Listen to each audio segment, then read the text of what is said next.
Hello everyone, this is Lucas, coming to you from the void.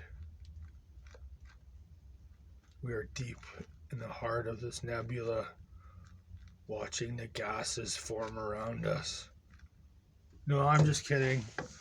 This is Lucas, and this video is how to make your own apple hooch out of the apples that you find around Edmonton. As you will know, in Edmonton, if you live here, that every fall this city pukes apples like everywhere, and people got way too many of them. They don't know what to do with them, and today I'm going to show you a really easy way to get rid of them and possibly get you a little tipsy on the way.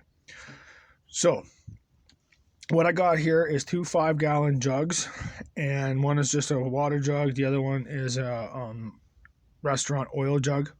This trick I learned from a friend of mine in Saskatoon, Saskatchewan, Ron.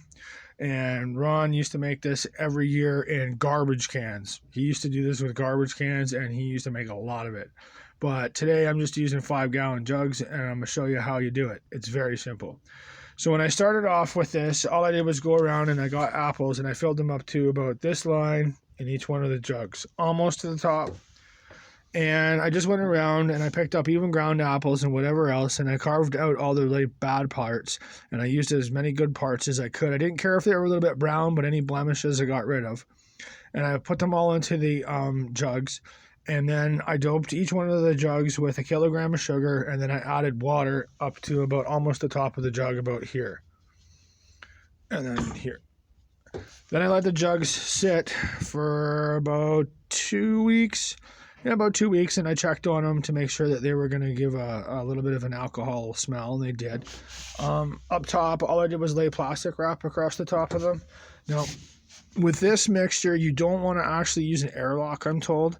Ron never used an airlock with his garbage cans. He just literally put a whole bunch of apples in the garbage cans and then weighted the apples down so that the apples were below the water. And that was enough to do his deal with the lid on the garbage can loosely. He never did put it on tight.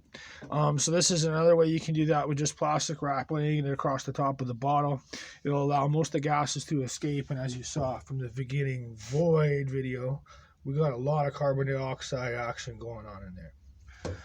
So, yeah, as it states right now, or stands right now, we're sitting at about 3 weeks, 3 days into the brewing process. And 3 days ago, I put in 1 kilogram of sugar. I split it in half, so 1/2 kilogram into each one of the jugs, and added a little bit more water, topped up the water and everything, and got them back up to where they were. The whole alcoholic fermentation will actually decrease the amount of liquid inside of it as your liquids start to release the carbon dioxide gas from the fermentation process. So, I mean, you top up a little bit more sugar, you top up a little bit more water, and then bang, it starts to kick off again and starts to roll around a really good fermentation again. In a couple more days, when I lose a little bit more liquid and vent off a little bit more gas, I'm going to put in a little bit more sugar. I had a taste just today of everything 3 days later after I put the sugar in, and the alcohol content and the sweetness and the apple taste is kind of where I want it. I'm not quite where I want to be yet.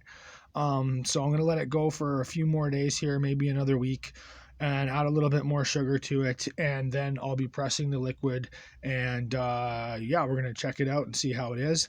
I'm going for something that's like around, I want to turn half of it into an apple cider, and then I want to turn half of it into like a kind of like an apple, just a weak apple wine.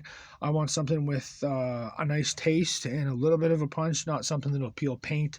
And I don't want like some high alcohol content wine. I'm not really a wine drinker, so I'm more of a beer guy. So I want something kind of on the low side anyways. But yeah, I haven't had to add any yeast to this mixture. You don't have to with apples. If they're suspended underneath the water, then they'll undergo their own alcoholic fermentation. You don't have to worry about anything. And yeah, That's all there is to it. So we'll be back in part 2 where we press these down into the liquid, and I may even actually use the apples that are left over after the first pressing. I may try to put them back into another bottle with some more sugar and see if I can get the mixture re-rolling again with some new liquid. I know that sounds kind of gross. That's like second pressing deal, but I want to see if it can happen and what it tastes like, if it works. I mean, it doesn't cost much. What's it going to cost me? A dollar a kilogram of sugar at the dollar store? Yeah, no big deal. Okay, if you like these videos, give us a thumbs up and subscribe.